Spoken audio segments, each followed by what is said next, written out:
This Friday, it will mark 4 years since the signing of a deal that was supposed to end the long simmering dispute over housing discrimination in the county of Westchester, right outside New York City. But the issue, the threats, and the possible penalties to the county, they continue. Let's get a little summary about what we're talking about here, Andrew, because there's been a lot of back and forth. And it's complicated stuff, Rich, but by law, communities that receive federal housing money must work to analyze the factors that could block fair housing. During much of the 2000s, Westchester County did not, a fact that later became the basis of a lawsuit against the county. Facing potentially more than $500 million in penalties, the county in 2009, under previous executive Democrat Andy Spano, settled that suit, agreeing to spend just over $50 million to build new affordable housing aimed at minority residents and to work to remove the obstacles to fair housing. Since then, the effort to build new housing units has, by all accounts, gone well. The efforts to remove fair housing obstacles, according to the feds, the court, and the court-appointed oversight monitor, have not. Current county executive Republican Rob Astorino inherited the county's obligation to abide by that settlement when he took office in 2010. But in the 4 years since, Astorino has criticized the deal and HUD almost nonstop. And only when threatened with the loss of $7 million in federal grants and the possibility of contempt proceedings did the county executive sign a bill preventing landlords from discriminating against people who use government vouchers for their rent. That finally happened in June. Now, with the county under a new threat that it could lose up to $20 million in federal funds, Westchester is again seeking an injunction that would stop HUD from giving that cash to other communities which are in compliance with fair housing laws. And complaints from the county executive that HUD is changing its demands and expanding the county's requirements under the original agreement continue, claims that HUD has continued to deny. Rich? Thank you, Andrew. Now, for an update on the status of the housing settlement and on the issues that continue to come between HUD and the county, earlier today I sat down with Maurice Jones. Now, Maurice is Deputy Secretary of Housing and Urban Development, HUD.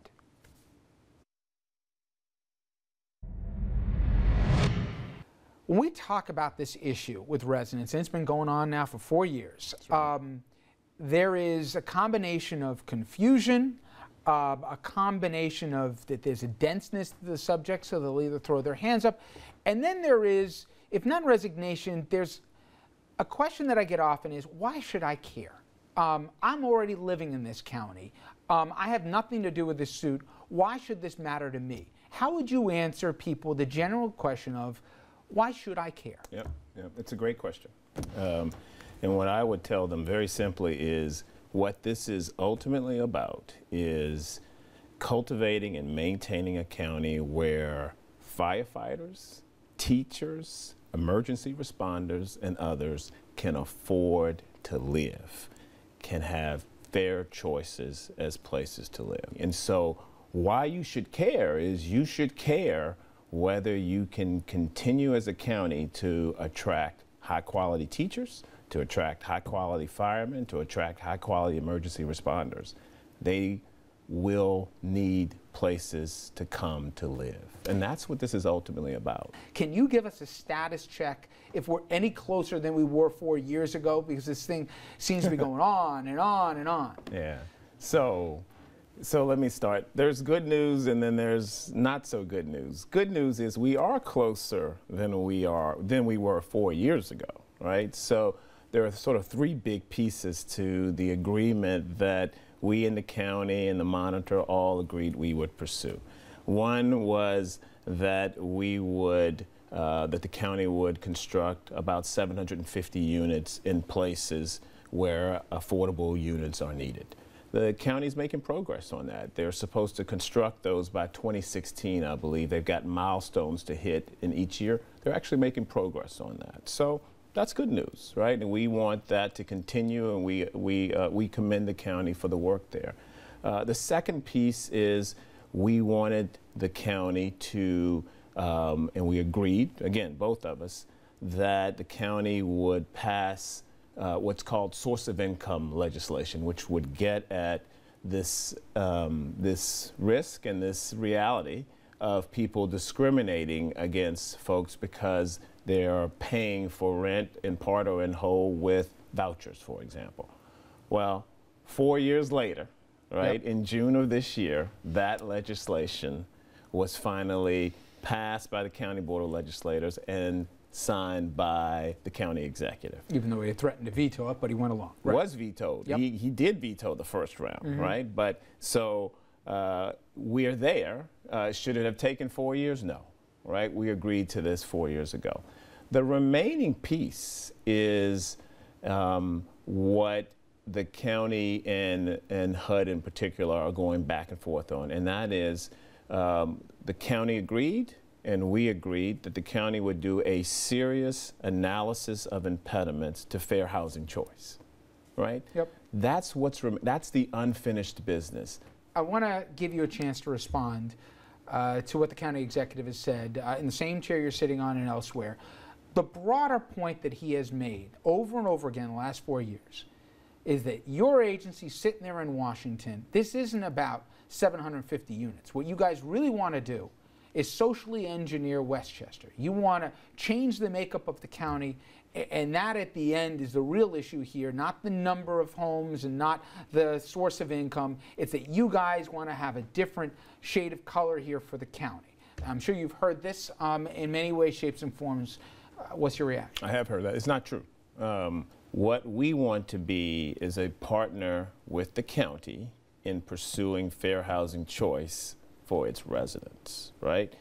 Part of that includes the county analyzing where there are potential barriers or restrictions to people having fair housing choice.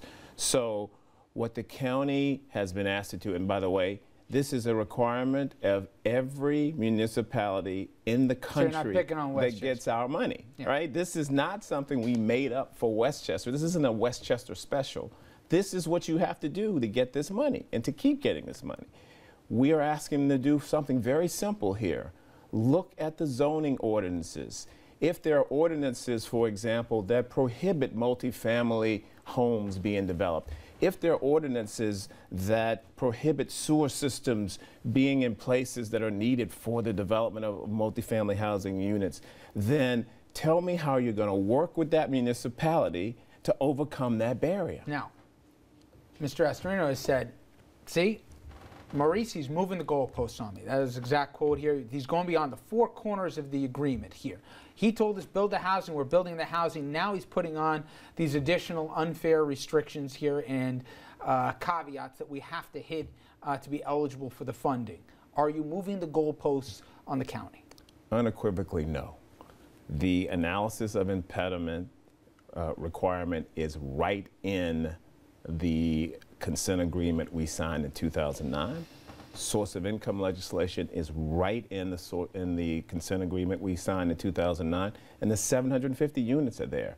I am staying completely faithful to the agreement that we all signed. But the county executive has said time and time again is, these guys have a different agenda. Forget the social engineering argument. Now it's the math.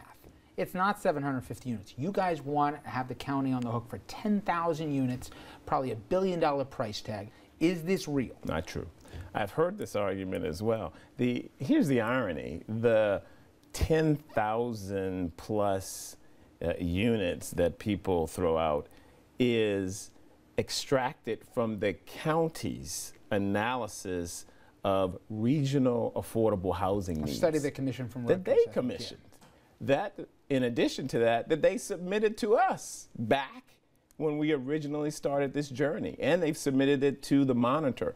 So, look, I'm trying to keep a sense of humor here, right? I just want to get this deal done, but this one is quite creative on the folks who are saying that we're trying to impose a 10,000 unit requirement. No, not at all.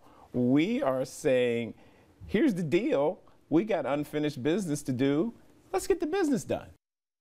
All right, when we come back, our conversation continues, including more on the current roadblock to the deal. It's called municipal zoning laws. Pretty way of saying, county exec says, I can't make mayors do things they don't want to do. We'll find out whether or not, in fact, that is his responsibility. Back with that conversation and more, and whether or not it wasn't just dollars and cents, but black and white that have a big role to do with this. That our conversation with Secretary Jones after this. You're going to let Jones